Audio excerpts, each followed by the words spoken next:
Ration की दुकान पर देख भयंकर भीड़, क्यू में धक्का मार कर पहुँच गए बलबीर, ले लिया नंबर पहला, खड़े रह गए निर्बल, बूढ़े बच्चे महिला। दोस्तों आप सोच रहे होंगे कि आज सर जो है हमें कविता क्यों सुना रहे हैं।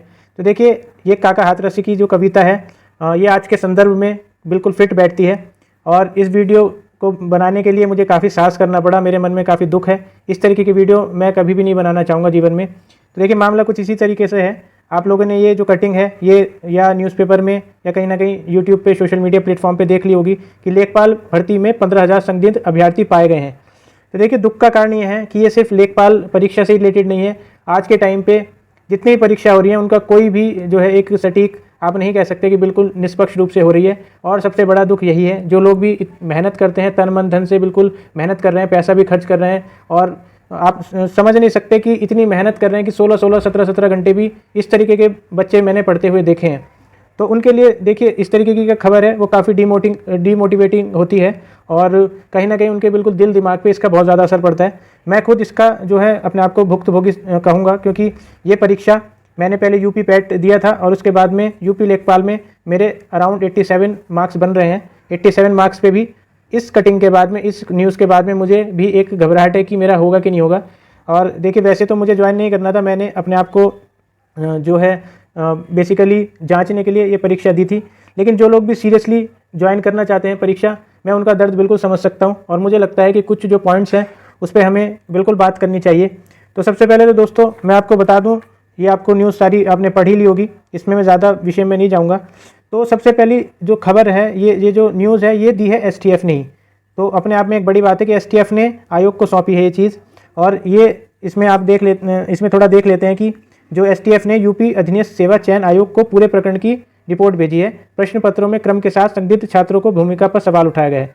तो देखिए 15,000, 18,000 जो 85 वैकेंसीज कुल थी और लगभग इससे दुगना कह लीजिए, दुगने जो है कैंडिडेट्स वो संदिग्ध है। तो आप समझ सकते हैं कि कट ऑफ जो है कितनी ऊपर जाएगी।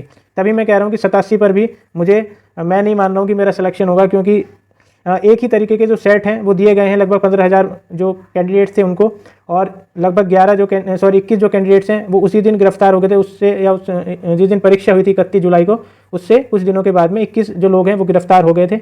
और ये काफ़ी जो है देखिए दुख वाली बात है। जो लोग तन मन से मेहनत कर रहे हैं और बिल्कुल उनका जो है सपना एक गवर्नमेंट जॉब का ही है, वो काफ़ी अलग परीक्षा जो है ऊपर की परीक्षा यूपी पीसीएस या पीसीएस लेवल की, स्टेट लेवल की परीक्षा देना चाह रहे हैं या देते हैं, उनको भी देखिए मजबूरन सिलेक्शन नहीं हो रहा है। तो इस तरीके की जॉब से जो है काफ़ी उनको आशा होती है कि हमें इस तरीके की जॉब्स मिल जाएंगी, वो मेहनत करते हैं इसके लिए। और देखिए जो इन एग्जाम्स की तैयारी भी नहीं कर रहे लेकिन पर्टिकुलरली लेखपाल या इस तरीके के एग्जाम्स की तैयारी कर रहे हैं, उनके लिए भी एक देखिए बड़ी बात है। यूपी SSC का एग्ज़ाम देना, पहले उसमें एक अच्छा रैंक लेके आओ, आप अच्छे नंबर्स लेके आओ, और पैट के बाद में फिर देखिए आप शॉर्टलिस्टेड होंगे और फिर आपको जो है देखिए मेंस परीक्षा किसी एग्जाम की देनी पड़ेगी। और एक दिन आपको खबर आ जाती है कि धांधली हुई है, पेपर आउट हुआ है और जो है संदिग्ध अभ्यर्थी जो है पाए गए हैं। इस तरह की खबर आपको बिल्कुल डिमोटिवेट कर सकती है। मैं बिल्कुल मानता हूँ, मैं भी आपकी तरह अपने आप को वहाँ पे बिल्कुल महसूस कर रहा हूँ। तो देखिए ये इस तरह की वीडियो बनाने का कारण सिर्फ इतना ही है कि मैं आपकी चेतना पर थोड़ी सी जो है छाप छोड़ूं। और इस टाइम पे देखिए खड़ा ज़रूर होना पड़ेगा इस गलत के लिए। आज भी हम अपने आप को आज़ाद नहीं कह सकते। इसी आज़ादी की बात करते थे कि हम जो हैं क्या अंग्रेज़ों से आज़ाद होने के बाद में जो महात्मा गांधी, या हम बात करें भगत सिंह का आज जो है जन्म दिवस भी है, तो वो लोग किस की बात करते थे, वो इसी आज़ादी की बात करते हैं। क्या हम अंग्रेज़ों से आज़ाद होने के बाद में अपने नेताओं से, अपने सिस्टम से, अपने इस तरीके की जो ये धांधलेबाजी है, करप्शन है, इससे क्या आज़ाद हो पाएंगे? तो आज देखिए हमारे सामने ये सारी चीज़ें हैं और इसके लिए हमें बिल्कुल रिवॉल्यूशन खड़ा करना पड़ेगा, हमें इसके लिए जागना पड़ेगा और एकजुटता बिल्कुल दिखानी पड़ेगी। अब देखिए दोस्तों मैं थोड़ी सी बात कर लेते हैं कि इसके कारण क्या होते हैं। तो देखिए कारण बिल्कुल करप्शन जो है, मैं इसको 3 स्तर में बांटने की कोशिश करूंगा। देखिए एक तो उच्च स्तर पे कि ऊपर ही ऊपर सारी चीज़ें हो गई, ऊपर ही ऊपर इन द सेंस कि कमीशन के लेवल पे ही सारी चीज़ें हो गई हैं कि कमीशन में ही कुछ लोग ऐसे इन्वॉल्व हैं कि उन्होंने क्या किया, पेपर आउट किया और के लिए और चीज़ें हो गई। उसके बाद में देखिए मीडियम लेवल ये है कि स्कूल्स में या कॉलेजेस में जहाँ भी परीक्षा होती है वहाँ का जो स्टाफ है वो इन्वॉल्व हो गया।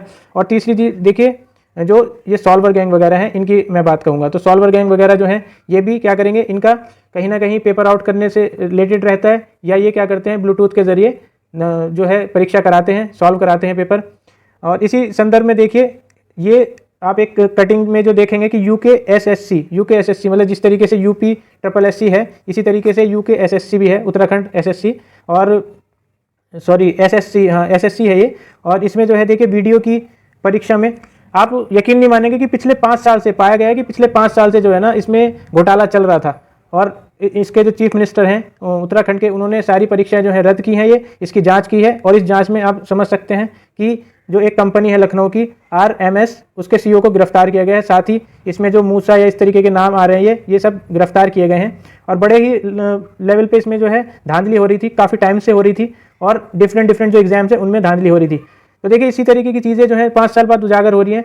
और यूपी में भी आप देख लीजिए, यूपी HESC असिस्टेंट प्रोफेसर में धांधली की बात की गई है। आप खुद जब लेखपाल की परीक्षा दे रहे होंगे, मैंने तजुर्बा किया है, मैंने खुद देखा है कि बिल्कुल क्लासरूम में CCTV कैमरे ज़रूर लगाए गए थे, लेकिन वो CCTV कैमरे जो थे सिर्फ नाम के मुझे लगता है, क्योंकि बच्चे जो है आपस में बात कर रहे थे और बहुत ही ऊपर के लेवल पे बात कर रहे थे। उन्होंने मान लीजिए मैंने 87 क्वेश्चन किए हैं, तो मान लीजिए किसी अभ्यर्थी को 70 क्वेश्चन ही आते हैं, तो इतनी धांधली हो रही थी वहाँ पर, इतनी पूछताछ हो रही थी एक दूसरे से कि 17 क्वेश्चन वो बिल्कुल पूछ के सही कर सकता है दूसरे कैंडिडेट से। और मान लीजिए वो 70 पे हैं और उनका सिलेक्शन नहीं होना, उन्होंने इतनी मेहनत नहीं की है, लेकिन वो जो है मेरे लेवल पे बिल्कुल आ जाएंगे। तो ये तो देखिए दूसरी बात है। लेकिन जिन 15,000 अभ्यर्थी की बात हो रही है, इनका क्या? ये 15,000 अभ्यर्थी तो 100 के 100 क्वेश्चन कर सकते हैं। तो कट ऑफ तो आप समझ सकते हैं कि कट ऑफ कितनी जाएगी। जहाँ पे 80 के करीब जनरल की कट ऑफ का अनुमान लगाया जा रहा था, वो कट ऑफ बिल्कुल अगर इस तरीके की बातें हैं तो बिल्कुल जो है आप 90 से ऊपर मानिए, 92 से ऊपर मानिए। कोई अब तो कोई बेसिकली कोई आइडिया ही नहीं रह गया कि कट ऑफ कितनी जाएगी। तो देखिए इस कहानी में करना क्या चाहिए, पूरी जो कहानी है इसमें करना क्या चाहिए? करना यही है कि देखिए दोस्तों, एकजुटता तो दिखानी ही पड़ेगी। अब कोई रास्ता नहीं रह गया है, रिवॉल्यूशन जो है खड़ा करना पड़ेगा। बिल्कुल ये भी एक लड़ाई है, आज़ादी की लड़ाई है कैंडिडेट्स की। जो लोग सीरियस कैंडिडेट्स हैं, जिन लोग मेहनत कर रहे हैं और किसी की आर्थिक स्थिति सही नहीं है, मोस्टली मैं कहूँगा कि इस तरीके का एग्जाम जो दे रहे हैं ना, तो कहीं ना कहीं आर्थिक स्थिति जो घर की रहेगी वो बहुत ही एडवर्स कंडीशंस में पड़ रहे होंगे। बिल्कुल जो उनकी कंडीशन है वो उतनी सही नहीं होगी और कहीं ना कहीं गवर्नमेंट जॉब का जो है सपना देख रहे हैं, तो इससे उनको उम्मीद थी। और इस तरीके की चीज़ें आप देखेंगे तो बिल्कुल डिमोटिवेट होंगे। तो देखिए दोस्तों, ये तो सच्चाई है, इसको बिल्कुल मानना पड़ेगा, लेकिन रणनीति ज़रूर बनानी पड़ेगी। कब रुकेगा ये चीज़? ये चीज़ रोकने के लिए एकजुटता सबसे पहली चीज़ है। सबसे पहले तो एकजुट होना पड़ेगा। सोशल मीडिया के जरिए जो भी आसपास के लोगों ने इस तरीके के एग्जाम्स दिए हैं उनको जोड़ना पड़ेगा। और देखिए परीक्षा जो है रद्द, सबसे पहले तो परीक्षा रद्द होनी चाहिए। ये जो है परीक्षा रद्द होनी चाहिए बिल्कुल।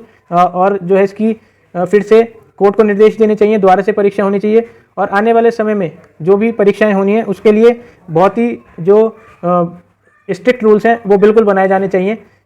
इसके लिए जो है कुछ इस तरीके के जो है चेक एंड बैलेंस होने चाहिए कि देखिए STF जो है, STF एक अलग एजेंसी है, लेकिन आयोग के अंदर ही जैसे विजिलेंस वगैरह का कोई आयोग बनने चाहिए और कुछ इस तरीके के रिफॉर्म्स लाने चाहिए जिसमें ये रहे कि धांधली होने का बिल्कुल भी चांसेस ना हो।